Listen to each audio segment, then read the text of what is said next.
My ex-husband brainwashed our kids to spy on me and report my every move. Now I'm exposing his sick game and fighting to keep him away from our children forever. I'm Lisa, 35F, and going through a divorce is hell enough on its own. But it gets 1,000 times worse when the person you're trying to lead decides to weaponize your own kids. That's exactly what my soon-to-be ex-husband, Aaron, 38M, has done. At first, it was subtle, questions from our 8-year-old Max about things that seemed out of place. Mom, are you going out tonight? Or who's coming over later? I didn't think much of it until my 12-year-old daughter, Sophie, started asking about my finances. Dad wanted to know if you're still working late at the office, she said innocently. That's when I realized Aaron was using them as his little spies. My blood boiled when I confronted him about it. I called him out during a custody meeting, fully prepared to let the mediator hear what I had to say. How dare you use our children to keep tabs on me? I demanded, my voice shaking with fury. Aaron, ever the manipulator, just shrugged, acting completely unfazed. I'm not using them, Lisa. I'm just being a concerned parent. It's called co-parenting. I wanted to scream at him, to make him see the damage he was doing to our kids, but he looked back at me with that smug expression, as if I was the one overreacting. The mediator sat there, looking uncomfortable, but did nothing. I felt trapped, powerless. Things escalated when Max came home one day and handed me a folded piece of paper.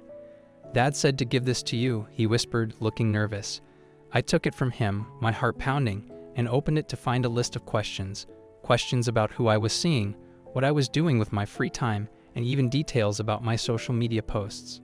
I looked at my son, who was watching me with worried eyes, and I knew Aaron had crossed a line. Max, I said softly, crouching down to his level, did Daddy tell you to ask me these things? He nodded, clearly upset, and my heart shattered. Aaron wasn't just spying on me, he was dragging our kids into his twisted games. I called Aaron that night, barely able to contain my rage.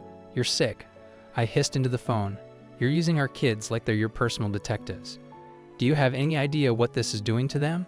He laughed, a cold, bitter sound that made my skin crawl. They're fine, Lisa. You're just upset because I'm asking questions you don't want to answer. His words stung, and I realized he wasn't going to stop. He was determined to keep tabs on me, no matter the cost to our children. I hung up, feeling more alone than ever, knowing that this wasn't going to end anytime soon. In the days that followed, Sophie started acting out. She'd always been a quiet, sensitive child, but now she was withdrawn, refusing to talk to me. One night, I found her crying in her room, clutching her phone. Mom, why are you so mad at Dad? She sobbed, looking up at me with red, tear-streaked eyes. My heart broke as I sat down beside her, pulling her into my arms. Sophie, honey, this has nothing to do with you, I said, trying to reassure her. But I could see the doubt in her eyes, the confusion that Aaron had planted. He was turning our kids against me, and I felt helpless to stop it. I decided to confront Aaron in person, hoping that maybe, just maybe, he'd see the damage he was causing. I showed up at his apartment unannounced, banging on the door until he opened it. We need to talk, I said, pushing past him and into the living room. He rolled his eyes, clearly annoyed. What now, Lisa? He asked, crossing his arms. You're destroying our children, I said, my voice shaking with emotion. They're confused, hurt, and it's all because of you, he shrugged, feigning innocence. I'm just asking them questions. You're the one blowing this out of proportion. I could barely believe his callousness, his complete disregard for the damage he was causing. It was then that I realized he wasn't going to change. Aaron was determined to win this divorce, no matter the cost. He saw our children as pawns, tools to be used to get what he wanted. I felt a surge of anger, a fire burning inside me. You'll regret this, I said, my voice steady. He laughed, clearly not taking me seriously. Go ahead, Lisa. Do whatever you need to do. I left, feeling more determined than ever. I wasn't going to let him get away with this. I was going to fight for my kids, to protect them from the toxic influence of their father. Over the next few weeks, I started documenting everything. Every time the kids came home with questions from Aaron, every time they seemed nervous or upset, I wrote it down. I knew I needed proof if I was going to stop him, but it wasn't easy. Aaron was careful, never leaving a paper trail, always making sure his manipulation was subtle, almost invisible. He perfected the art of gaslighting, making me feel like I was the crazy one, the one overreacting. But I knew better.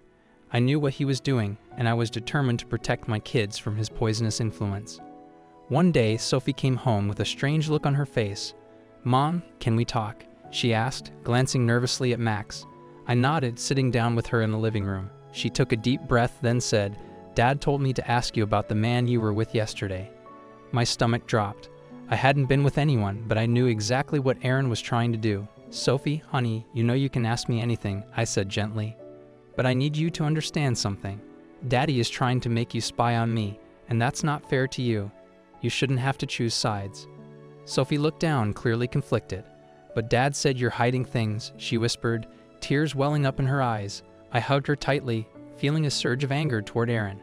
He was planting seeds of doubt, making her question my honesty, my love for her. I pulled back, looking her in the eyes.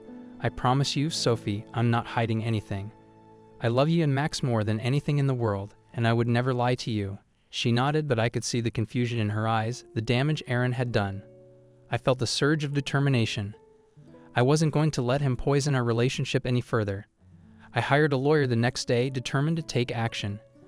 I explained everything to her, the questions, the manipulation, the way Aaron was using our kids to spy on me. She listened carefully, nodding as she took notes. "This is serious, Lisa," she said, her tone grave. "We need to gather as much evidence as we can. If we can prove that he's emotionally manipulating the children, it could impact the custody arrangement." I felt a spark of hope, a glimmer of light in the darkness. Maybe, just maybe, I could protect my kids from Aaron's toxic influence. I left her office feeling more determined than ever. In the weeks that followed, I continued documenting everything, building a case against Aaron. I felt a strange sense of empowerment, like I was finally taking control of my life. But it wasn't easy. Aaron continued to play his games, using every opportunity to turn the kids against me. One day, Max came home with a question that made my blood run cold. "Mom, Dad said you don't want us to see him anymore. Is that true?" I could barely contain my anger, but I forced myself to stay calm. "Max, honey, that's not true at all. I want you to have a relationship with your dad, but I also want you to be safe and happy." Max looked up at me, his eyes filled with confusion. "But why is Dad saying these things?" he asked, clearly struggling to understand. I felt a surge of sadness, knowing that Aaron was putting our children in an impossible position. "Sometimes people say things that aren't true because they're angry or hurt," I explained, choosing my words carefully. "But I need you to trust me, Max. I love you and Sophie more than anything, and I would never lie to you." He nodded, but I could see the doubt in his eyes, the seeds that Aaron had planted. I felt a surge of determination. I wasn't going to let Aaron destroy our family. One night, I overheard Sophie on the phone with Aaron. She was crying, begging him to stop asking her questions about me. "I don't want to do this anymore, Dad," she sobbed. "It's not fair." I felt a surge of anger, a fire burning inside me. I marched into the room, taking the phone from her hand. "Aaron, you need to stop this," I said, my voice cold and steady. "You're hurting our children, and I won't let you get away with it." He laughed, a bitter, hollow sound that sent chills down my spine. "They're my kids too, Lisa. I have every right to know what's going on in their lives." I hung up, feeling a mixture of anger and despair. Aaron wasn't going to stop, wasn't going to change. He was determined to win, no matter the cost. I pulled Sophie into my arms, holding her as she cried, feeling the weight of the situation pressing down on me. I knew I had to protect my kids, no matter what. I wasn't going to let Aaron use them as pawns in his twisted game. I spent the next few weeks building my case, gathering evidence, and preparing for the battle ahead. I knew it wouldn't be easy, but I was willing to fight for my children's future. On the day of the custody hearing, I walked into the courtroom with my head held high, feeling a strange sense of calm. Aaron was already there, looking smug, confident, as if he'd already won. But I had something he didn't, a mountain of evidence, proof of his manipulation, his emotional abuse. As the hearing began, I watched as my lawyer laid out our case, piece by piece, exposing Aaron's lies, his attempts to use our children as spies. He looked shocked, caught off guard, and I felt a surge of satisfaction. He wasn't going to get away with it. Not this time. The judge listened carefully, asking questions, probing for details. I could see Aaron squirming, his confidence fading with each passing moment. When it was his turn to speak, he tried to play the victim, claiming that he was just a concerned father, that he only wanted what was best for our children. But the judge wasn't buying it. She saw through his lies, his manipulation, and I felt a surge of hope. Maybe, just maybe, I could finally protect my kids from his toxic influence. The judge ordered a psychological evaluation, insisting that both Aaron and I undergo counseling. It wasn't a victory, but it was a step in the right direction. As we left the courtroom, Aaron glared at me, his face twisted with anger. "You think you've won?" he hissed, his voice filled with venom. "This isn't over, Lisa. I'll make sure you pay for this." I felt a shiver of fear, but I forced myself to stay calm. "You've already lost, Aaron," I replied, my voice steady. "You just don't realize it yet." I walked away, feeling a sense of closure, knowing that I'd done everything I could to protect my children. I wasn't going to let Aaron control me any longer. I was free, and I was ready to rebuild my life, one step at a time. In the weeks that followed, I focused on healing, on rebuilding my relationship with my kids. It wasn't easy. Aaron continued to play his games, trying to turn them against me, but I refused to give up. I spent time with them, showing them that I loved them, that they could trust me. Slowly, I began to see changes. Max became more open, more willing to share his feelings. Sophie started smiling again, laughing, as if a weight had been lifted from her shoulders. I knew we had a long road ahead, but I was determined to protect them, to give them a safe, loving home. Then, one day, I received a letter from the court. It was a notice that Aaron had filed for full custody, claiming that I was an unfit mother, that I was poisoning our children against him. I felt a surge of anger, a fire burning inside me. I wasn't going to let him take my kids away. I called my lawyer, determined to fight back, to prove that I was the better parent. I knew it wouldn't be easy, but I was willing to do whatever it took to protect my children. I wasn't going to let Aaron win. I was ready for the battle ahead. As the custody battle dragged on, I felt myself growing stronger, more resilient. Aaron tried every trick in the book, using our kids, manipulating the system, but I refused to back down. I knew I was doing the right thing, that I was fighting for my children's future. I watched as Aaron's lies began to unravel, as his true nature was exposed for everyone to see. It wasn't easy, but I felt a sense of satisfaction, knowing that I was finally taking control of my life. I was done being a victim.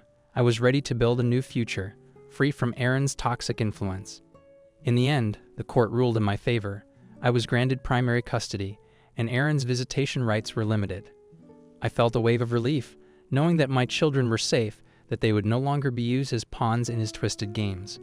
I hugged Max and Sophie, holding them close, feeling a sense of peace that I hadn't known in years. We had a long road ahead, but I knew we would make it. We were a family, and we were finally free from Aaron's control. I was ready to start over, to build a new life for myself and my children, one filled with love, hope, and healing. As we moved forward, I noticed that Max and Sophie started to flourish. They began to open up, sharing their thoughts and fears with me. I spent time with them, rebuilding the trust that Aaron had tried to destroy. Each day brought new challenges, but we faced them together, finding strength in our love for one another. I could see the change in them, the way they laughed more easily, the way they seemed lighter, freer. It was as if a weight had been lifted from our lives. I was grateful for this fresh start, for the chance to rebuild our lives on a foundation of trust and honesty. One evening, Sophie came to me with a hesitant smile. "Mom, I want to talk about what happened," she said, her voice steady. We sat down together, and she poured out her feelings, sharing the pain and confusion she'd felt during the divorce. I listened, holding her hand, my heart breaking all over again. But I knew this was a step forward, a sign that she was healing. I assured her that she could always come to me, that I would always be there to support her. We hugged tightly, and I realized that Aaron's influence was finally fading. We were reclaiming our lives, finding our way back to each other. As the months passed, we settled into a new routine, one that didn't include Aaron's manipulations. We spent weekends exploring parks, having movie nights, and just enjoying each other's company. I could see the change in Max and Sophie. Their smiles were genuine, their laughter was free. They were thriving, and I felt a deep sense of gratitude. I knew we had a long road ahead, that there would still be challenges to face, but I also knew that we were strong enough to handle them. I had fought for my children, for our family, and I was determined to give them the life they deserved. Then one day I received an unexpected email from Aaron. He apologized, claiming that he was sorry for everything he put us through, that he wanted to make amends. I read the email, feeling a mixture of disbelief and anger. He wanted forgiveness? After everything he'd done, he thought a simple apology would erase the damage he caused. I closed the email, unwilling to give him any more space in my life. I had moved on, and so had the kids. We didn't need him. I wasn't going to let him back into our lives, wasn't going to let him manipulate us again. We were finally free, and I intended to keep it that way. Despite his attempts to reach out, I kept my distance, focusing on the future. Aaron's influence had left scars, but I was determined to heal, to rebuild our lives. I joined a support group for single parents, finding solace in the stories of others who had faced similar battles. I realized that I wasn't alone, that there were people who understood my pain, my struggles. I found strength in their stories, in their resilience. I shared my own experiences, hoping that my story could help others. I was no longer a victim, I was a survivor. I was reclaiming my life one step at a time, building a future filled with hope and healing. Through the support group, I met people who became like family, offering love and support when I needed it most. I found comfort in their kindness, in their understanding. I knew that I was on the path to healing, that I was building a new life for myself and my children. We didn't need Aaron's toxic influence. We were strong enough on our own. Max and Sophie continued to thrive, their laughter filling our home, their smiles lighting up my days. I felt a deep sense of gratitude, knowing that we had overcome so much. We were a family, and we were finally free to live our lives on our own terms. One afternoon, Max came to me with a question. "Mom, do you think Dad will ever change?" he asked, his voice filled with curiosity. I thought carefully before answering, choosing my words with care. People can change, Max, but they have to want to change. They have to make that choice for themselves. He nodded, thoughtful, then gave me a small smile. "I'm glad we have you," he said softly. I hugged him tightly, feeling a surge of love and pride. We had been through so much, but we had come out the other side stronger, more resilient. I knew that we were ready for whatever the future held. As time went on, I found myself looking back on the past with a sense of detachment. Aaron had once held so much power over my life, but now he was just a distant memory, a lesson learned. I had rebuilt my life, finding strength in my children, in the love and support of friends. I was no longer defined by his actions. I was free to live my life on my own terms, free to create a future filled with love and joy. Max and Sophie had healed, and so had I. We were a family, stronger than ever, ready to embrace the future together, unburdened by the ghosts of our past. Then, one day, I ran into Aaron in town. He looked different, older, worn down. He tried to talk to me, to explain himself, but I didn't want to hear it. I didn't need his excuses, his apologies. I had moved on, and so had my children. I wished him well, but I made it clear that we didn't need him in our lives. I could see the regret in his eyes, but it didn't affect me. I was no longer the woman he had tried to control. I was stronger, more resilient, and I was determined to protect my children from his influence. We were free, and I intended to keep it that way. As I walked away from Aaron, I felt a sense of closure, a feeling of peace that I hadn't known in years.